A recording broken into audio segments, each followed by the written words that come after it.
We're on 10b by the wide line, by the two dots, and we're going to. Sounds good. We're gonna start from there. Okay, so the Mishnah said we were still talking about the doves in the pigeon house, and we're talking. We're concerned in the previous Mishnah we said that we're talking about if they're muks or not, how to set them aside before Yom Tiv. Now we're saying that before Yom, we're talking about a case of before Yom Tiv, you set aside you set aside the light ones, and you only found the dark ones. You set aside the dark ones, you only find the light ones. That we already discussed. Now, what we're discussing right now is that you set aside 3, and you only found 2. That's what we're up to right now. If you set aside 3 and only have 2, then they will be the 2 remaining are permitted. So my taima, and that we say, what's the reason? Why is it permitted? We say hanu inu ninu v'chad mino azol almo. We say because we don't say that all 3 left and 2 returned, and therefore these 2 that return are new and they will never set aside before Yom Tov, and therefore should be not permitted. Rather, we're going to say is that 1 left and 2 remained, and the 2 remained were the ones that you set aside before Yom Tov. Therefore, it's not muksa because you already designated these to be slaughtered. Leima masnisin Rebbe. And that we say, perhaps our Mishnah goes like Rabbi, v'loy Rabbanan. It can't be like the sages. Why? The Tanya, because you have the following brisa. Haniach mana umatzah masayim. If you set aside 100 coins, matzah masayim, and you find 200. This is talking about a case of Ma'aser Sheni. The case of Ma'aser Sheni that you're supposed to take the fruits and through the year you're supposed to take Ma'aser Sheni, and you're supposed to eat the fruits in Yerushalayim. However, not everyone lived in Yerushalayim. Not everyone could travel to Yerushalayim, and by the time they would travel to Yerushalayim, the fruits would spoil. Therefore, they placed it onto a coin. They redeemed the value of the fruit, put it onto a coin. You're supposed to take the coin, but go to Yerushalayim. Now, you put that coins into a box, and you put 100, and then it's time to go to Yerushalayim. You're doing your annual or triannual pilgrimage to Yerushalayim. You go to the box, and behold, there are 200, and you're confused which are which. Now, we say, chulin, at that point we say they'll all be chulin. We look at we understand. Chulin again means. So chulin means that there's no kedusha to it. It's not the Ma'aser Sheni coins. There's no holiness at all. And we're going to say the reason is that sorry. So let's restart. The Talmud Beitza haniach mana umatzah masayim. So if you put 100 of the Ma'aser Sheni coins in, and then you find 200. So they will say chulin u'ma'aser Sheni Rav and Zebezeh Divrei Rebbe. Rebbe's going to understand. Rebbe's opinion is that it must have been at one point you dumped in another 100 coins which were not holy at all, and now we have a mix of Ma'aser Sheni coins which are holy and only be utilized by redeeming them by eating fruit in Yerushalayim, going to Yerushalayim, buying fruit and eating it there, and it's going to be mixed up with chulin. Now, but the rabbis say hakol chulin. The rabbis say that no, the rabbis understood that all 200 are going to be considered chulin, and there's no holiness at all. Why? Haniach masayim. Fine. And now they're going to say the reason is that we assume that when someone, that means we assume that we'll assume that you took the coins. If the coins went from 200, if the coins went from 100 to 200, we're going to assume that you removed the Ma'aser Sheni coins previously, and then you dumped in this random 200. So I'm going to say all is going to be chulin. Now the next case is what we're focusing on. Haniach ma'asayim u'matzah mana. If you left 200 coins of Ma'aser Sheni in the box, u'matzah mana, and you only find 100, which is similar to the case of our birds that you set aside 3, and you only found 2. Now on that we say mana mutal divrei Rebbe. Rebbe's going to hold that you only removed 100 coins, and you didn't remove all 200. We'll say that you only removed the 100 coins of Ma'aser Sheni were removed, and the remaining is still Ma'aser Sheni. It's not that you one swoop collected all of it, all 200, and you replaced 100, and that would mean that it's chulin. Rather, we understand if originally it was 200 and now it's 100, you removed only 100, and that's how you got down to the 100. It was 200, you deduct 100, you're left with 100. So if I place 200 coins in my box of Ma'aser Sheni, I return when I go to Yerushalayim, I only find 100. We'll assume that 100 still remains Ma'aser Sheni. You just removed 100 at one point, which is similar to our case, because our case is the same idea. You designated 3, and you're left with 2, we'll assume the same idea that 1 left, but the remaining were the original set aside. So same thing with the box going to Rebbe. The 100 remaining was of the original 200. The rabbis say, Hakol chulin. The rabbis say, no, it's all going to be chulin. Now, the rabbis are going to say that when you remove money, usually remove all of it. And this, so what's the 100 doing here? Originally it was 200. If you removed all of it, how are you left with 100? According to the Rabbanan, according to the rabbis, we'll assume at some point you deposited another 100 of chulin into your wallet. Now, so therefore, we can understand that if you want to compare our case to the case of the money, it ends up being that it's only like Rebbe. Rebbe is of the opinion that when you're left with something, we could assume it's of the original deposit. Same thing with the birds. I sort of deposited, quote unquote, I designated 3 birds. I'm left with 2. I could assume the 2 are from the original and 1 flew the coop. Now, afilu tamer rabbanan, and then we say no. Maybe we can even fit this into the rabbis, and even though it's true, the rabbis by the money hold that the remaining is always, we're going to view the remaining money as a new deposit, not from the original deposit. When it comes to the birds, it's different. Because we have a brisa from Rabbi Yochanan and Rabbi Lazar, they both said about this case. And that we say that birds are a little different because birds are they hop. So I understand if there were 3 originally, now there's 2. We could understand logically that 1 left. When it comes to money, it's not normal for someone. Money's not walking by itself. That means you removed it. We'll assume when you remove it according to the Rabbanan, you removed all of it. You collect all the money with 1 swoop. And if there's anything left over, if there's anything there, it's because you deposited it new. Okay, fine. Now that we say, now we say, why are you coming to tell us this answer of perhaps the birds are different because they can hop? Now,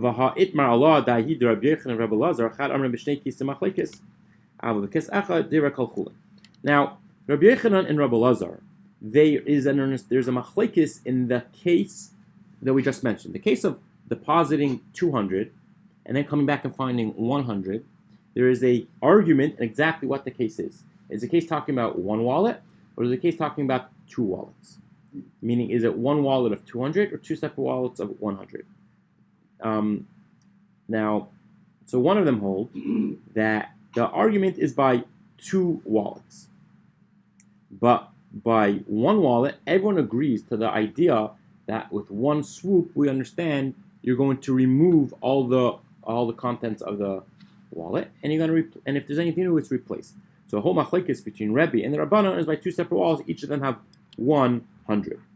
Now, this case of the 2 wallets is sort of equal to the 2 doves, because at this point we look at the doves are not all mixed up together. They're each individual units. So the case of the 2 wallets, each containing 100, is going to be considered 2 separate units. This is very much like the case of the doves again, which are the same unit. And now again, because since doves are mobile, then they can be like 2 units. For that, we understand we're going to need the case of now we have a good question. What now? We'll assume that since everything's in separate units, just like the case of the money's in separate units, like the birds are separate units, so it must be the rabbis who say that even by 2 wallets, where if you have 2 wallets sitting next to each other and each one had 100, and now you come back, one is empty and one contains 100, we'll assume that you emptied both of the contents and you deposit a new amount into one of them. That is like the case of the birds, which are separate units, and when you come back, but the Mishnah says when you come back, we assume that they're there from originally. And then we have the answer: birds are different because they can hop. While money, we'll assume they emptied both contents. But the other says the whole argument by was 1 wallet. The other opinion is that the whole machlekes is by only 1. When you have 1 wallet, and in it you have when you have 1 wallet, and then there's 200. You come and you find 100. The machlekes is that from the original, or is that a new deposit? But everyone would agree, even the rabbis, that if you have 2 wallets and each of them contain 100 sitting next to each other, if I come back and find 1 wallet empty and 1 wallet with 100, everyone will agree that it was from the original deposit. So now we're going to go through what I verbally said.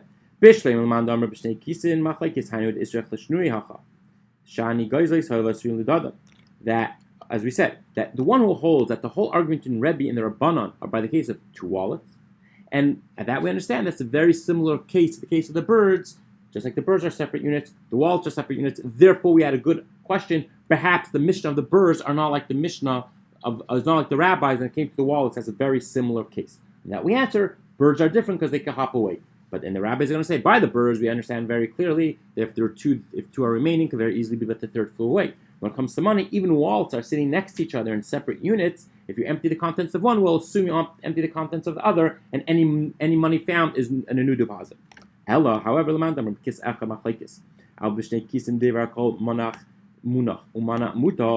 but according to the one that holds that our machlekes is by the one single wallet, but everyone agrees, like two separate units of two separate wallets, everyone will agree that we left behind. If you find money there in one of the wallets and one is empty, we'll assume that it's from the original deposit. Then why do you have to give us an answer that birds fly away? So we had just to clarify that again, we had a Mishnah. We have a Mishnah of our birds. Our birds say the case of the birds is that there were originally designated 3 birds. You come back and there's only 2. We assume that the 2 were from the original deposit, the original designation. Therefore, you can have those 2 birds, and they're not going to be muksa. The Gemara wanted to propose that this Mishnah can't be like the Rabbanon and rather like Rebbe, because we had a case of the missing money in the wallet. Originally, you deposited 200, and then you only find 100. The question is the 100 from the original deposit, and it's going to be designated to only use in Yerushalayim, or is it from a new deposit for Tchulin, and you can do whatever you want with it, and there's no holiness involved. Now, we said that, so we assume the rabbis who say that it's a new deposit, they always understand when there's a change in the scenario, anything remaining is new. So the same thing by the money, by the wallet. There's a change in, same thing by the birds. There's a change in the scenario. We're missing one. So the rabbis would assume that the remaining 2 are new, and they were not designated. So but the Mishnah says that you could use those 2, and they still were the original designation. Therefore, we could assume that our Mishnah is not like the Rabbanan, who always hold when there's something changed, we assume that the remaining is brand new. And that we said, that's only going according to those who hold. We had those who hold that the whole argument by the wallet is when there's 2 wallets. Then we understand 2 separate units, and the rabbis still say that both wallets were emptied and one was deposited and 100 was deposited back into the new wallet. That is very similar to the case of our Mishnah, where you have individual birds. But the case is now, then we understand now we understand why we need the answer. Yeah, the case of the birds, of course, is different because birds walk, money doesn't walk. Therefore, we understand that the 2 remaining are from the original designation. When it comes to the wallet, we'll assume that you emptied both contents and replaced. However, if the original machlekes is by one wallet, there's a huge difference because the birds are, we understand, birds are individual units, and just because you remove one, you didn't remove the other. When it comes to the whole machlekes, just because the rabbis hold by a wallet, that if you empty out the wallet, and that if you have one wallet and 100, and you originally put 200, and now you're left with 100, the rabbis say that the 100 is a new deposit. That we understand because it's one large wallet, and when you empty it, you turn it upside down, you shake it out, and you're left without your hands, and you walk away. If you find anything new, and they will assume it's new money. By the birds, you're not going to say that. You can't compare. It's two totally separate scenarios. Now our question right now is according to the one who holds that it's one wallet. We never had a question, and we definitely did not need an answer. So that's where we are right now. So we're going to have to change, at least according to the one that holds one wallet, we have to change the scenario of the wallet because the question never even started. Okay, now, any questions? No? It's getting complicated, right? I'm just getting laughs here. What? No. Okay. All right. Now, so Amar Ravashi. So now, Ravashi explains. So Ravashi is going to re-explain the Mishnah. So Ravashi, Hacha b'goizles mukushar. The case is talking about that the doves were tied together. So they could be sort of like one unit now. The kisim mukushar maskinan. And we're talking about that it's not that it's one wallet, it's 2 wallets, but they were actually tied together. In goylois men chsachi hadadi. That, but the difference is, so therefore, but there's a difference when it comes to the birds. They could sort of like pull away from each other. and they can pull away from each other and fly away because they're tied together. So I would think that if they have 3 birds and they're all tied together and I come back, there's only 2. Well, I'll assume that they all flew off together and 2 returned. Now I'll say, you know what? But obviously one sort of undid the knot and flew away. Now kisin lemin chasiyadadi, but wallets cannot untie themselves. So the rabbis are, and so therefore that's going to be the answer. So even in the case of, the case of one is that they were tied together, and therefore we can understand there's a big difference between birds and the wallet. Now, the Rebbe argues and says, Kisin nami zimnin. Now we turn to the top of 11a. We understand Kisin misakfin ketrayu. We understand that wallets could, at times, the knot could come loose, and therefore it's not a good. That doesn't work. Okay. Right. So we wanted to propose that perhaps that when we say one wallet, we meant to say it's not one wallet. It's 2 wallets, but it's like one. That was machlokes. And when 2 wallets are tied together and it's like one, then the rabbis are going to say that. In that case, the rabbis are going to say that even when the 2 wallets are tied together, even then they're willing to say that since they're separate units, but they are tied together, so they're separate, then we'll still say you empty both contents, and then you return the original, and that would be like the birds. And now you can't say the birds are flying away because you can't say the birds are, according to Rashi at least, you can't say the birds are flying away, perhaps because they're tied together. That's like 2 walls tied together. Then we say we slug that up, and we're left with and we say that perhaps. No, but the knots of the walls also fall apart. So that Rav Ashi's answer really doesn't work. And it seems like we're stuck with the original question. If according to the one that holds 2 wallets, one that holds that the argument was by 1 wallet, really you don't have. And yet there's no question to begin with from the Mishnah. Okay, we're on now. We're continuing the Mishnah. It says part of the Mishnah, a case in the Mishnah was that if you let me find the Mishnah. Yeah. So let's say you designate them when they were in the coop, when they were in the pigeon house, and then you find them outside. You find the birds outside. So we say that they're going to be forbidden. Okay. Now, Lema Masai Leila Rab Chanina. Perhaps this is a proof to Rab Chanina. The Amr Rab Chanina. Because Rab Chanina says, Rai the Karai, Halach Acharai. If we have a doubt in front of us, and we have 2 ways to answer the doubt. We could follow the majority, or we could follow what's close. So, I don't know, I'll make it up. You have something in front of you, and you're not sure if it's an apple or an orange, for whatever the reason is. So, if the majority of fruit in the world are apples, we could say, very simple, it's going to be an apple. Because of the doubt, it's going to be an apple. Or you could say, wait a minute, I live in the Pacific Northwest. Most fruit here it grows are going to be apples. The oranges are down south. So I could say whatever's closer. The apples are closer. So that's just a way to understand 2 different approaches to understand a doubt. Now, we could understand from here, from this case, that perhaps we always, if there's a question in front of us, and we could follow the majority, or we could also follow what's close, we'll always override with the majority. Now, the reason is, our case, we had, so you designated the birds in the pigeon house. You come back in the morning, you don't find the pigeon house is empty. However, there are birds in the front, on the ledge. It's not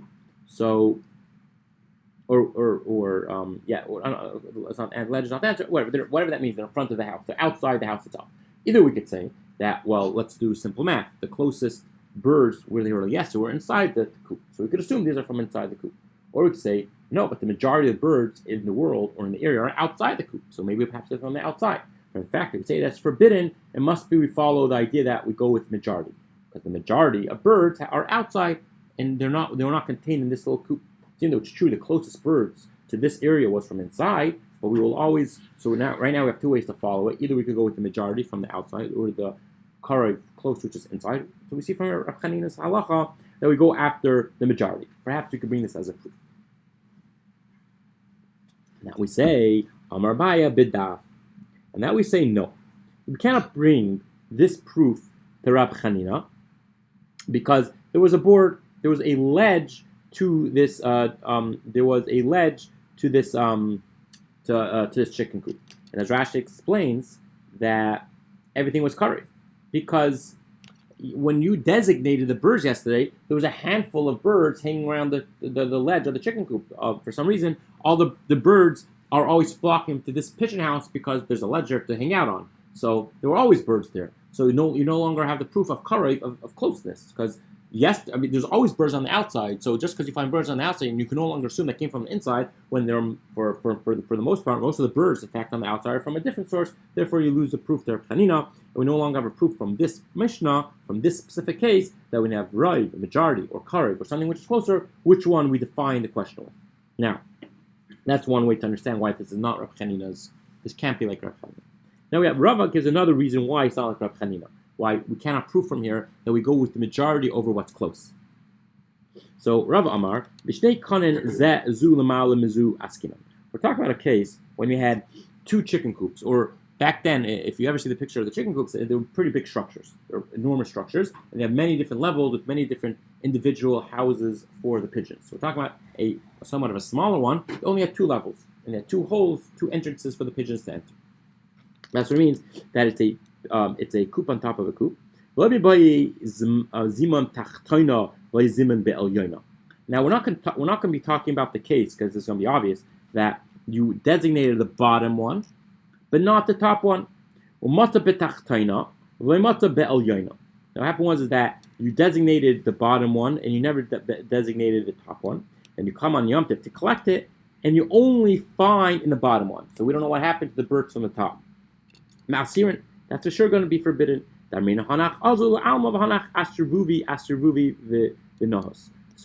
that we're going to say that if there are two chicken coops on top of each other, and you designated the bottom one and not the top one, and the top one also had pigeons in it, and now you come back on Yom Tov and you want to collect from the bottom one, and you notice the top one's empty, that's going to be forbidden because we'll say that the bottom ones flew out, and what's left in the top ones, because it's natural for things to fall, so it's very easy for a pigeon to hop from the top hole to the bottom hole. We'll say that they came from the top because the top is empty, so we don't know what to do now. So we assume the top came down, and the ones from the bottom one went left, and now you're left with they're all muksa because you never designated the top one, and we'll assume what's in the bottom one is from the top, which you never designated because you designated the bottom one, they all left.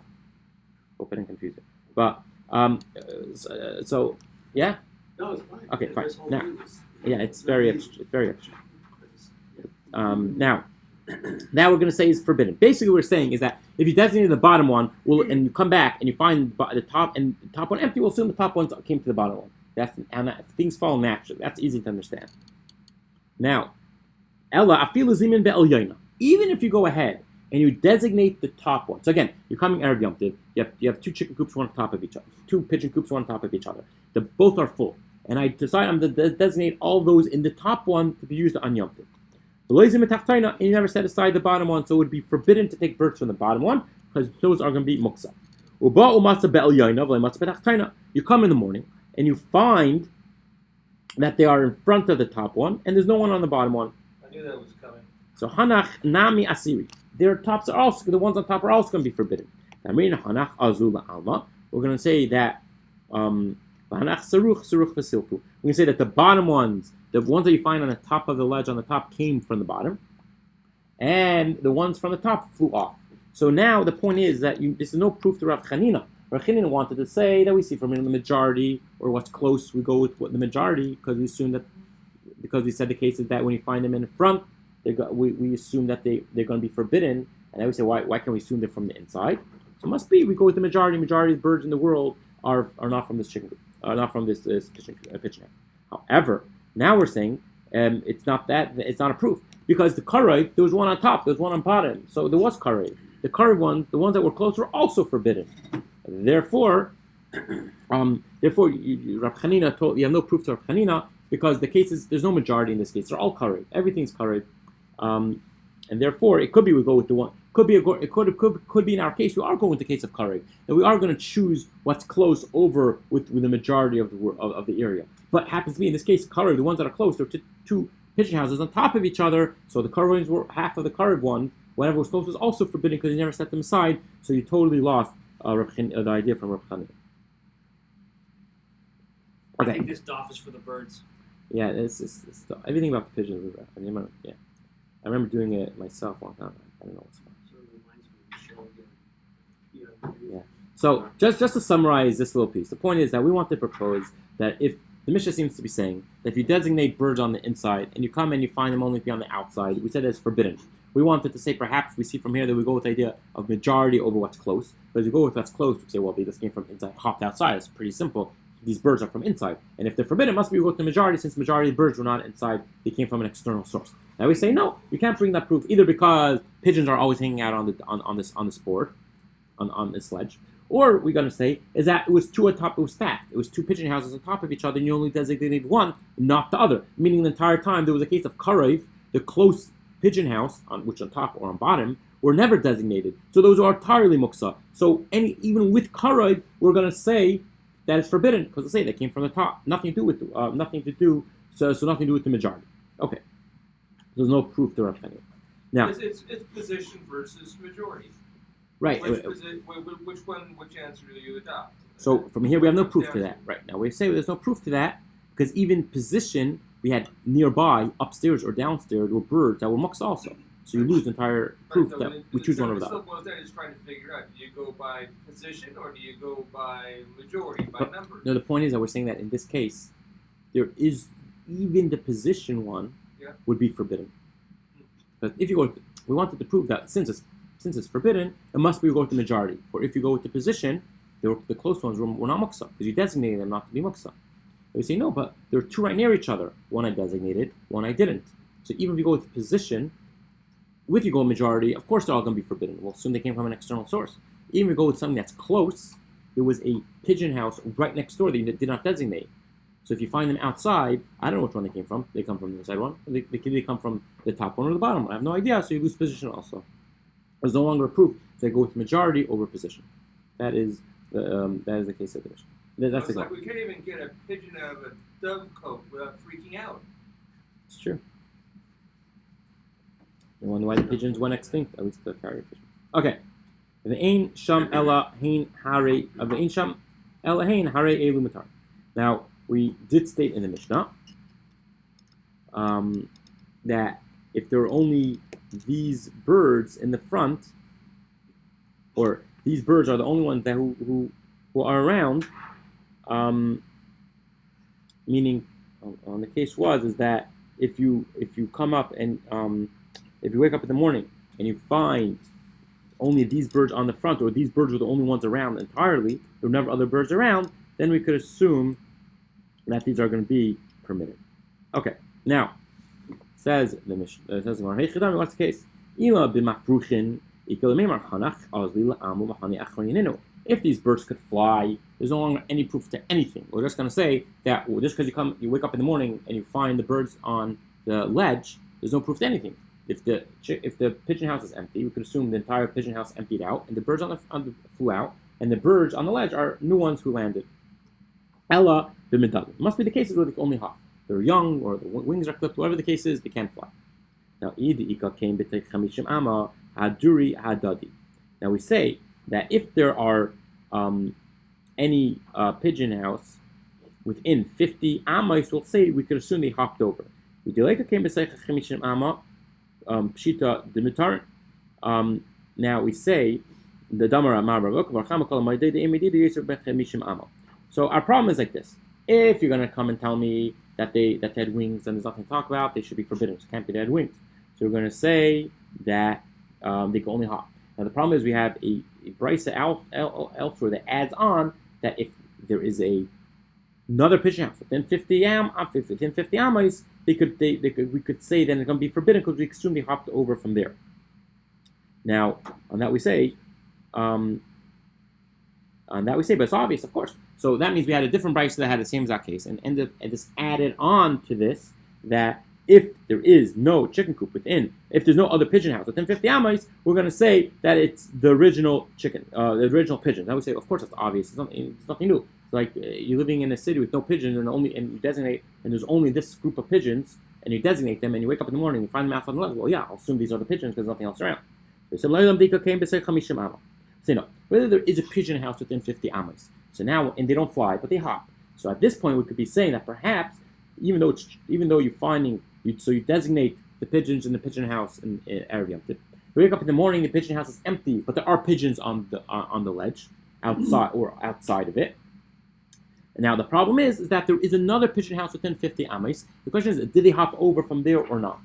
So now the question is, so on that we said that's obvious, because if they're within 50 amis, could be they moved. So we're going to say no. What's the chiddush?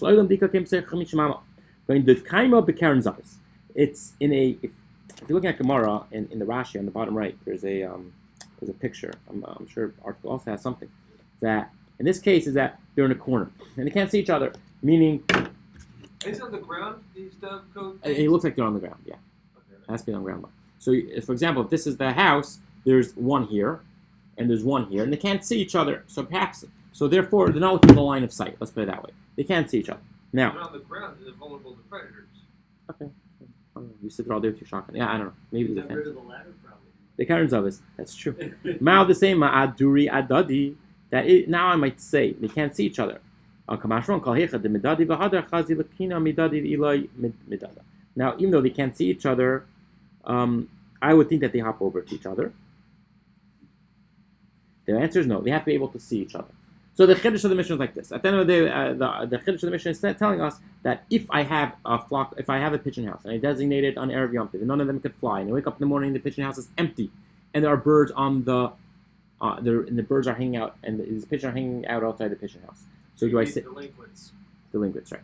Now, do we say that they're from this pigeon house, or they're from another pigeon house? Now, if the case is that they can't fly and there's no other pigeon house within 50 amas, we can of course assume they're from this pigeon house, because where else did they come from?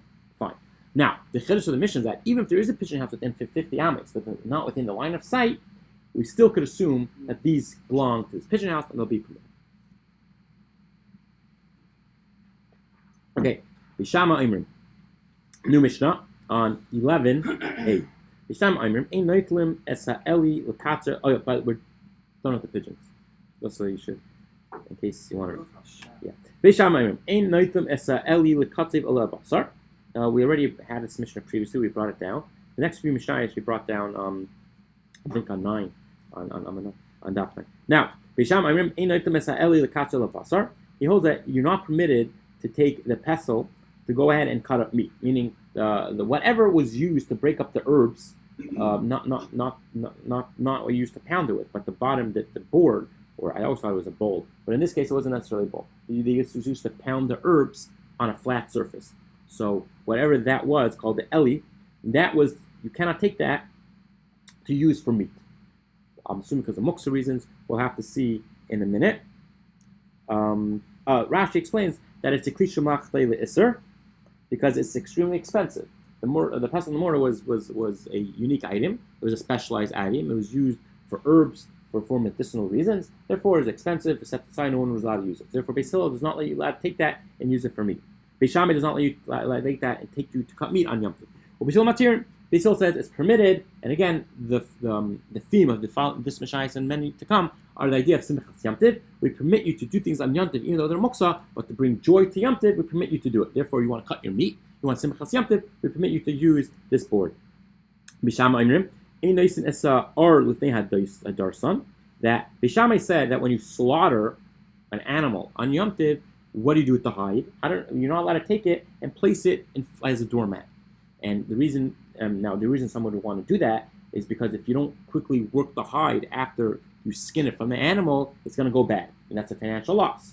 So therefore, I would think I could just take it, spread it in front of the door, let people walk over it, and that's working it. That's working the hide, and therefore, but Beis Shammai said it's forbidden.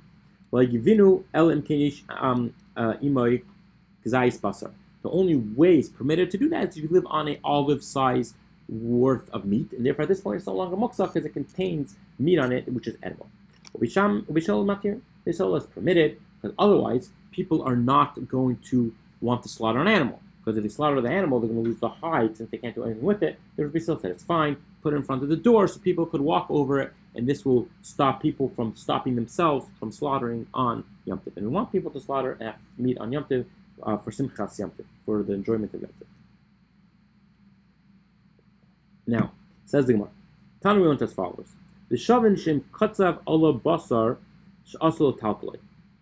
He said that Beis Shammai and Beis Hillel do hold that, or Beis Hillel admits that once you already use it to cut the meat, now it's muksa because you use it for its need.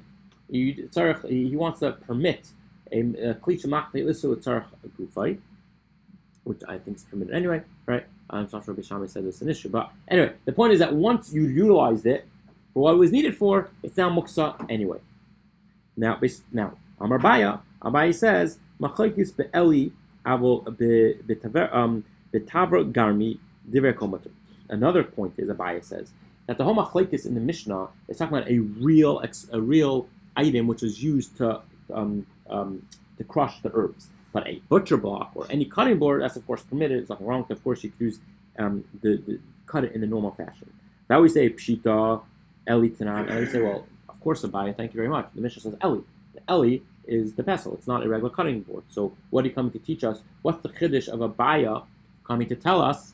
What's Abaye trying to teach us? What new thing is Abaye trying to teach us by telling us that we're not talking about a cutting board? We know that we're talking about a specifically pestle. So now the same I think havu hadin afilu tabra garmi nami. Maybe I would think that even a cutting board is forbidden according to Beishamai. By the kani eli, and why did I mention the specifically this expensive type of a pestle? Like the koicha de Beisilo, to tell you the power of Beisilo, that afilu davar shemlachtel iser nami sharu kamash milan. That to tell you the power of Beisilo, that even something which is set aside to be usher is permitted. So we're telling you the power of Beisilo. That meaning, really, the truth is that we're talking about anything, even a cutting board. So why do we mention the eli, which is the pestle, which is not just a regular cutting board? So perhaps it's coming to tell you the power of Beisilo permits you on Yom Tov, just so in fact that you actually go ahead and enjoy Yom Tov, he permits a kli shemlachli l'isur, a vessel which is set aside to be used for specifically for something usher on Yom Tov. Now, meaning that this pestle is when you go, the definition of this board, which used to cut, of the pestle, which used to break the herbs on, is for something which is forbidden. You're not allowed to make medicine on Yom Tov. You're not allowed to make medicine on Shabbos. That's called kli shemlachli l'isur. It's a vessel which is set aside to be utilized for something which is forbidden, and therefore such items are totally muksa. So we want to say that power of Beis Hillel. So we're specifically mentioning this eli, this pestle, to tell you that power of Beis Hillel. He even permits this type of item to be used on Yom Tov, in order that we don't stop ourselves from enjoying Yom Tov. Now, and I might think that so that Beis Abaye is saying is that I might think that we're saying specifically eli, and we're not saying a butcher block, a cutting board, because. And we're not saying a cutting board because we want to specifically focus on an eli, and therefore by saying no, a cutting board is permitted. Okay, now Ika da'amri, some say Amar Baya lo nitzurcha ela afilu tavra garmi chadati. That no, Abaye was coming to point out that you're even allowed to use a brand new cutting board. Now, what could be wrong with a brand new cutting board? Why is that different? So now the same, I might think. I might think, but still might say that the reason why you can't use a brand new cutting board is that you might go ahead and change your mind. That you don't want to dirty your brand new cutting board. So therefore, you shouldn't use a brand new cutting board on Yom Tov because you can change your mind, and then the problem is. The problem is going to be that either you worked, I'm not sure which one it is, either you worked hard for no reason to schlep out your cutting board, and then you change your mind because you don't want to use a cutting board, or you're not going to cut the meat to begin with because since you're not going to cut your meat because you don't want to ruin your new cutting board, you're not going to cut your meat, and therefore you're going to refrain and stop yourself from enjoying Yom Tov.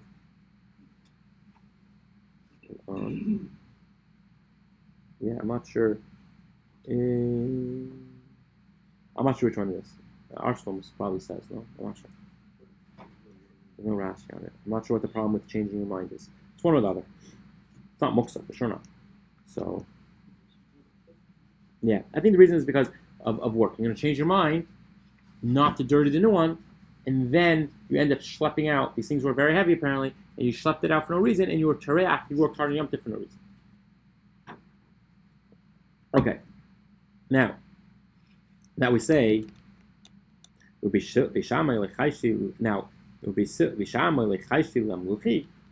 we're going to say that Beis Shammai is not worried about changing your mind, what we want to say is that Beis Shammai and Beis Hillel.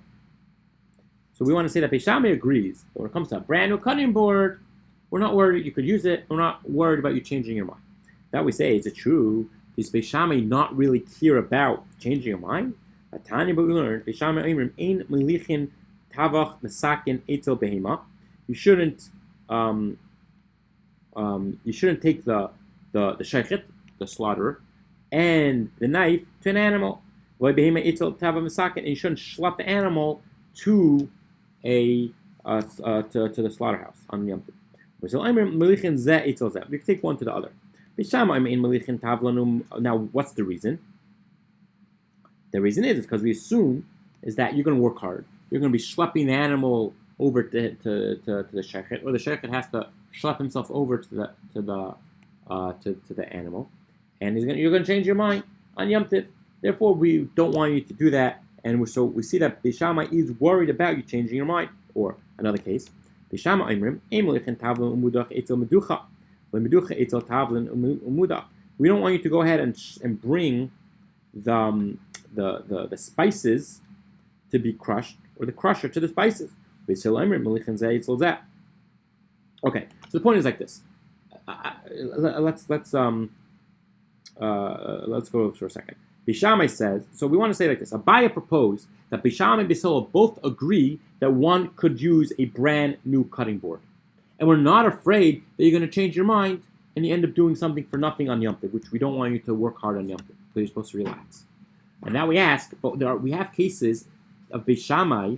So we have cases where Beis Shammai does change his mind. And according to Abaya, Beis Shammai is not worried about changing your mind. That's why he's permitted to use a new cutting board. Because Beis Shammai is not going to assume that you're going to change your mind. But we bring two cases where we clearly see that Beis Shammai is nervous on Yom Tov of you working too hard, because you're not allowed to do something and work hard if there's a chance you're going to change your mind. So why is it according to Abaya, why is it Beis Shammai allows you to use a new cutting board if there's a concern, obviously, that you might change your mind? That's our question. Now we say Hachi Hashta. How can you compare the cases of bringing the animal to the slaughterhouse, or bringing the herbs to the grinder, to the case of the animal, to the case of the cutting board?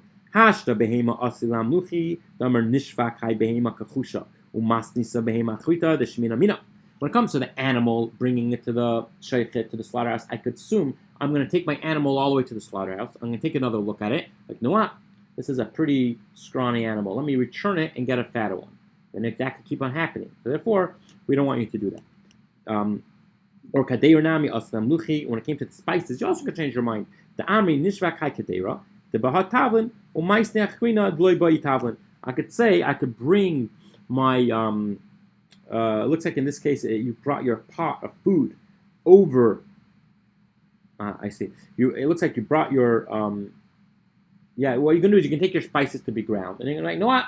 I'm going to change my mind. I'm going to make a dish that doesn't need spices. And therefore, you schlepped everything over to the grinder, or vice versa, the grinder to the spices for no reason. Over here, what are you going to say? What